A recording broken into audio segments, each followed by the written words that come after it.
Okay yes ஒரு விஷயம் இந்த போலீஸ் லாயர் கிளாஷ் நடந்தது இல்லையா? ஆமா. அந்த இதுல வந்து சிபிஐ எத்தனை பேர் மேல வழக்கு தொடர்ந்துன்னு பாத்தீங்கன்னா 2 SI 2 ஹெட் கான்ஸ்டபிள் 6 கான்ஸ்டபிள்ஸ் இவ்வளவுதான் பண்ணியிருக்கு. இதுல நமக்கு தெரியும் ஒரு ஹியூஜ் போலீஸ் ஃபோர்ஸ் இருந்தது. ஒரு IPS ஆபீசர் கூட இதுவரை ஒரு விசாரணையிலும் எங்கேயுமே மாட்டவில்லை. இதுதான் எனக்கு தலையாய ஒரு பிரச்சனையா இருக்கு. ரெண்டாவது, நீங்க ஒரு நல்ல கேள்வி கேட்டீங்க, இந்த SIT-ல இருக்கின்ற தலைமை நீதிபதி வந்து ஏதாச்சும் பண்ண முடியுமான்ட்டு, இந்த ஹெட் ஆஃப் தி SIT அவர்னால என்ன பண்ண முடியும்னு பாத்தீங்கன்னா, இந்த விசாரணை சரியில்லை, ஐ வாண்ட் மோர் டீடைல்ஸ், இல்லை என்றால் இந்த ஒரு ஆங்கிள் விசாரிங்கன்னு சொல்லிட்டு அனுப்பலாம். இவங்க போயிட்டு சிபிஐ போயிட்டு மறுபடியும் 1 மாசம் 2 மாசம் டைம் சிபிஐக்கான உத்தரவுகளை அவர் போடுவார். நீங்க கொண்டு வரதுல எனக்கு திருப்தி இல்ல, இன்னும் இதெல்லாம் விசாரிங்க, மானிட்டர் பண்ணலாம். ஆனா அவ்வளவுதான் செய்ய முடியும். தட்ஸ் தி பிகெஸ்ட் டிராபேக்காக நான் பாக்குறேன். ஏன் அது டிராபேக்? அது டிராபேக் ஏன் பாக்குறேன்னு பாத்தீங்கன்னா, நீங்க மந்த்லி மானிட்டர் பண்ணலாம். இவங்க போய் என்ன பண்ணுவாங்க, மிலாட் டைம் வேணும் அப்படிம்பாங்க. இவங்க போயிட்டு விசாரிச்சுட்டு ஒரு ரிப்போர்ட் எடுத்து வருவாங்க. அந்த ரிப்போர்ட் நீதிபதிக்கு வந்து பிடிக்காது. ஏன்னா இவர் வந்து அவருடைய அந்த ரெக்கார்ட் பாத்தீங்கன்னா, of course Ramasamy also will concur with me, is a fantastic judge. Supreme கோர்ட்ல நிறைய நல்ல விஷயங்கள் பண்ணிருக்காரு, இன்க்ளூடிங் யூத்தனேசியா, அந்த மாதிரி பல விஷயங்கள் வந்து ப்ரோகிரசிவ் ஜட்ஜ்மெண்ட்ஸ் கொடுத்திருக்காரு.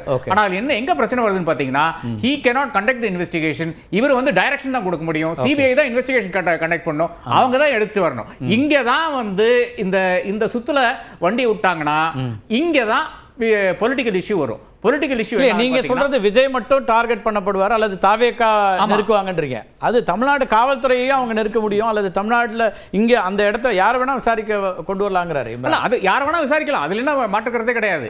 ஆனா இதுல வந்து அரசியல் ரீதியா இவருக்கான நெருக்கடி, பொலிட்டிக்கல் நெருக்கடி தான் இதுல பாக்குறாங்களே தவிர, போலீஸ்காரர்களை பொறுத்தவரை, IPS காரர்களை பொறுத்தவரை அவர்கள் வந்து அடிபணிந்து தான் இருக்க வேண்டும். மத்திய அரசாங்கத்துக்கு அவர்களுடைய சர்வீஸ் யார் கொடுக்குறாங்கன்னு பாத்தீங்கன்னா, president gives them the commission. அப்ப அங்க ஏதோ ஒரு இடத்துல வந்து லிங்க் தான் இருக்க வேண்டும். இல்லை என்றால் தாராளமாக அசராகார்க்கே போட்டுக்கலாமே. இப்ப நாளைக்கு கூட அசராகார்க்கு வந்து அந்த கமிட்டியில வந்தாருன்னா, என்னை பொறுத்தவரை வந்து I will believe that investigation.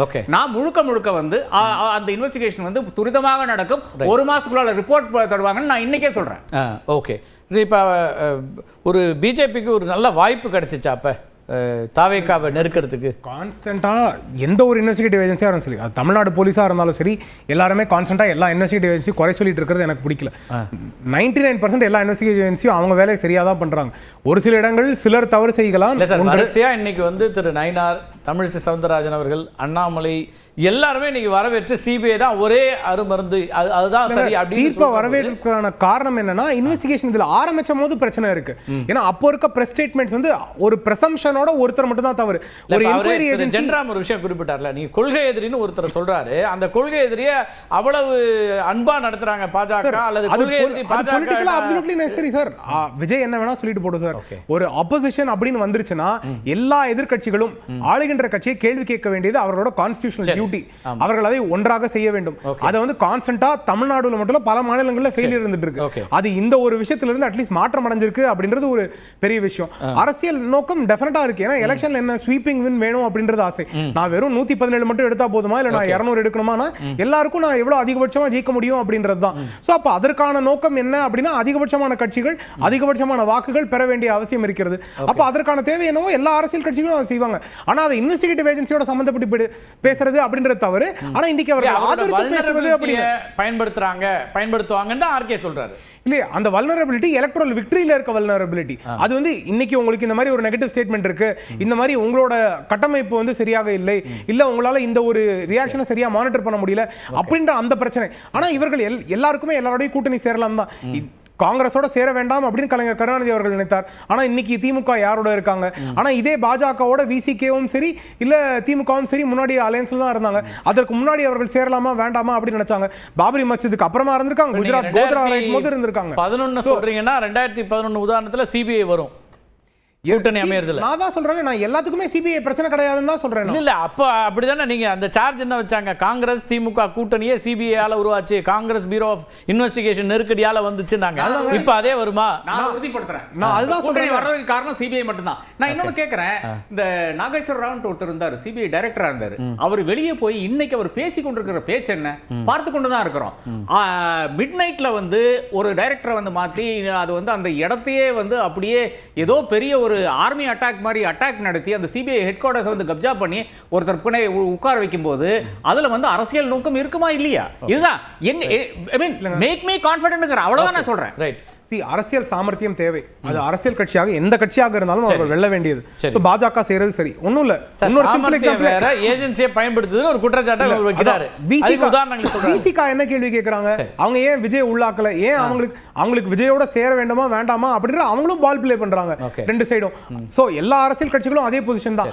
ஏஜென்சியை play பண்றாங்கன்னா அந்த மாதிரி குற்றம் சாட்டுகிறவர்கள் எதுவா இருந்தாலும் கான்கிரீட்டா எவிடன்ஸ் கொடுக்கட்டும். ஒன்று. இரண்டாவது விஷயம் நம்ம இல்ல அதான் உதாரணங்களை சொல்றாரு. ஆர்கே ஒரு பட்டியல் போடுறாரு. சிபிஐ விசாரித்த வழக்குகள், அதுக்கு பிறகு அவங்க எங்க இருந்தாங்க. சிபிஐ டிஸ்கிரிமினேட்டரி ட்ரீட்மென்ட்டே கிடையாது. அப்படினா ஆர் ஆசாவையும் கனிமொழி அவர்களோட வழக்கும் அப்பீல்ல இத்தனை நாள் ஏன் பெண்டிங்கா இருக்கு? பாஜக ஆட்சிக்கு வந்து 11 ஆண்டுகள் ஆயிடுச்சு. அப்போ அதை வந்து சீக்கிரமா மூவ் பண்ண வேண்டியதானே? அதுல தாமதமும் சிபிஐ தானே காமிக்குது. அப்ப இவர்கள் எதிர்க்கட்சியில இருக்காங்க, இல்ல இவங்க கிட்ட இத்தனை எம்பி இருக்காங்க, அப்ப அந்த எம்பியை பயன்படுத்திக்க முடியும், ராஜ்யசபாலையும் பயன்படுத்திக்க முடியும். அப்ப அந்த துல்லியம் ஏன் மத்த கட்சிகள்லாம் விட்டுறலாம், அதிமுக விட்டுறலாம், திமுக சேர்றது ரொம்ப ஈஸி. திமுகக்கு இன்னைக்கு தேவையில்லாம இருக்கு. திமுக வேணும்னு நினைக்கணும்ல. ஏன் இதே பிரஷர் இருந்தா முன்னாடி அவங்க சேரல, காங்கிரஸோட சேர்ந்தாங்க. அப்ப இன்னைக்கு சேர்றதுல என்ன மாற்றம் வரப்போகுது? சோ அதனால ஒரு ஏஜென்சி ஜெனரா மாற்ற பேசுறோம். ஓகே. இல்ல இது ஒரு பொலிட்டிக்கலா அப்படி கனெக்ட் பண்றதே தப்பு அப்படிங்கிறாரு அவர். இல்ல நடக்கக்கூடிய நிகழ்வுகளின் விளைவாக அரசியல்ல சில சேஞ்சஸ் வரலாம். ஆனா அரசியல் சேஞ்சஸுக்காகவே தான் இது எல்லாமே நடக்குது அப்படிங்கிறது வந்து அவர் சொல்ற கருத்தை நான் ஏற்கிறேன் தான். அரசியலை நோக்கமாக வச்சுட்டு இதெல்லாம் நடக்கல. ஓகே. அப்படின்னா கரூர்ல நடந்த நிகழ்வே வந்து ஒரு இன்னொரு எண்டுல உண்டான சதி கோட்பாட்டின் விளைவாக வந்து சேரும். அது இப்படி ஒரு சூழல் வரணும், அந்த சூழல் மூலமாக விஜயை நம்ம கைக்குள்ள கொண்டு வரணும்னு நடந்த மாதிரியான சதி கோட்பாட்டுக்குள்ள அது போய் சேரும். அதுவும் விசாரணைக்கு உட்படுத்தப்படல. ஒருவேளை அப்படி ஒரு கான்ஸ்பிரசி இருக்குன்னா அதுவும் தான் சிபிஐ விசாரணையில வரும். அதான் ஒரு சைடுல ஒரு சதி கோட்பாடு சொன்னாங்கன்னா இன்னொரு சைடுல அந்த சதி கோட்பாடையும் சொல்லக்கூடும். அதனால அரசியலுக்காக அது நடக்கல, நடந்த நிகழ்ச்சிகளுடைய தொடர்ச்சியாக, அதாவது லேக் ஆஃப் ஹேண்ட், அத அரசியலுக்கு பயன்படுத்திக்கிறாங்க அப்படி சொல்லலாமா? ஆமா, விஜயினுடைய செயலற்ற தன்மை அல்லது தவறாக செயல்படுத்தியது அது வந்து அவங்களுக்கு ஒரு ஹோல்டு கையில கிடைச்சிருக்குது அப்படிங்கிறது வெளிப்படையாக.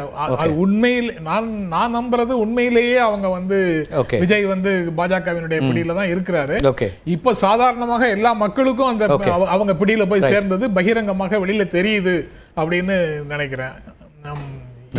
பாக்கி இப்போ ஒரு சிபிஐ இப்போ விசாரணை அப்படிங்கிறது நியாயமானது அப்படிலாம் சொன்னால், இப்போ டெல்லியில் நடந்த ஸ்டாம்பீடுக்கெல்லாம், ரயில்வே ஸ்டேஷன் ஸ்டாம்பீடுக்கெல்லாம் சிபிஐ விசாரணை வந்துருச்சா? அப்போ இதில் ஒரு நோக்கம் வருது அப்படிங்கிற ஒரு இடத்தை எடுத்துகிட்டு வராங்களே, சிபிஐ வரவேற்கக்கூடிய கட்சிகளுக்கான நோக்கம். ஒரே ஒரு கேள்வி, எல்லாரும் இந்த சிபிஐ சம்பவம், இந்த கரூர் சம்பவத்தை ஒட்டி பாஜக தாவேகாவை விழுங்க போகிறது அப்படின்றது பொதுவாக சொல்றது விட ஆர்கே சொல்றாரு. பொதுவாக சொல்ல அவர் அழுத்தமா இல்ல நான் வர அப்படிதான்.